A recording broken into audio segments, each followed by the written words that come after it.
ஆசீர்வதிக்கும் தேவன் நம்மை ஆசீர்வதிப்பாரே. துதி ஸ்தோத்திரம் இயேசுநாதா, துதி உமக்கே என்றுமே. இன்று ஒரு வசனம்.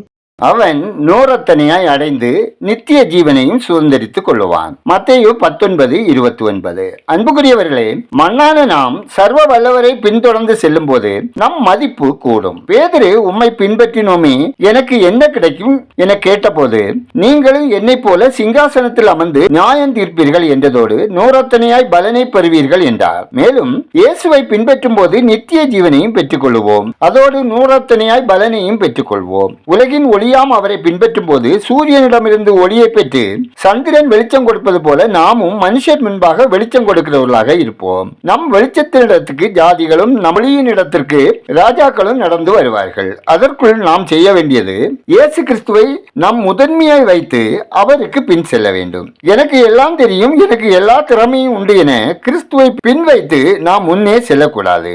நாம் ஜெபிப்போம். எங்களை நேசிக்கிற அன்பின் பரலோக பிதாவே, ஆசீர்வதிக்கப்பட்டதான இந்த நாளுக்காய், இந்த நாளின் வசனத்துக்காய் நன்றி சொல்லுகிறோம். அப்பா, வேலை செய்ய மனம் இல்லாமல் இருக்கிறவர்களுக்கு இரக்கம் செய்யுங்க. உற்சாகமாக வேலை செய்யக்கூடிய மனதை தாரும். நல்ல வருமானம் தந்து ஆசீர்வதி. ஆண்டவரே, அற்பெருந்தோஷியும் பாவியும் குப்பையுமாகிய எங்களுக்கு நீர் பாராட்டும் கிருபைக்காய் ஸ்தோத்திரம். நாங்கள் பரிசுத்தமான வாழ்க்கை வாழ்ந்து உமக்கு பிரியமானதை செய்து நன்மை செய்கிறவர்களாக வாழ்ந்து நித்திய ஜீவனை சுதந்திரத்துக் கொள்ள எங்களை வழி நடத்துங்க. ஆண்டவரே, எங்கள் நம்பிக்கை எப்போதும் உங்கள் மேல் இருக்கவும் உம்மை உறுதியாய் பற்றி கொள்ள பலனை தந்து வனாந்திரமான நிலைமையை மாற்றி ஆசீர்வதித்து செழிக்க பண்ணுங்க.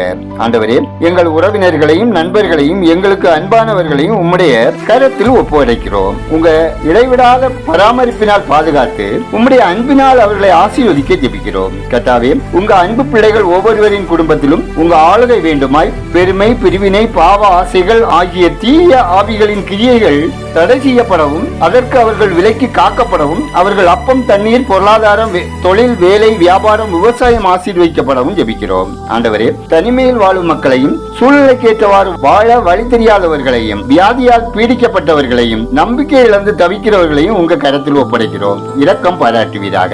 எங்கள் தேசம் ஆசீர்வதிக்கப்படவும் மக்கள் இரட்சகரை அறிவில் வளரவும் ஆட்சி பொறுப்பில் இருப்போர் தெய்வீக ஆலோசனை பாதுகாப்பு பெற்று வாழவும் ஜெபிக்கிறோம். இந்த நாளில் பிறந்த நாளை, திருமண நாளை காணும் ஒவ்வொருவரையும் ஆசீர்வதிக்க ஜெபிக்கிறோம். கர்த்தாவே, மது பிரியர்கள், போதைக்கு அடிமையானவர்கள், கடத்தல்காரர்கள், கலப்படக்காரர்கள், பாலியல் வன்கொடுமையாளர்கள், விபச்சாரக்காரர், வேசிக்கல்லர்கள், பொய்யர்கள், தீவிரவாதிகள், மதவாதிகள் மனம் திரும்ப பாவ வழியிலிருந்து விடுதலை பெற சமாதானமான வாழ்க்கை வாழ ஜெபிக்கிறோம். எங்கள் விண்ணப்பத்தை அங்கீகரித்ததற்காக நன்றி சொல்லுகிறோம். துதிய நன்மையை உமக்கே செலுத்துகிறோம். இயேசுவின் நாமத்தில் ஜெபிக்கிறோம் எங்கள் ஜெபங்களோடு நல்ல பிதாவே, ஆமென்.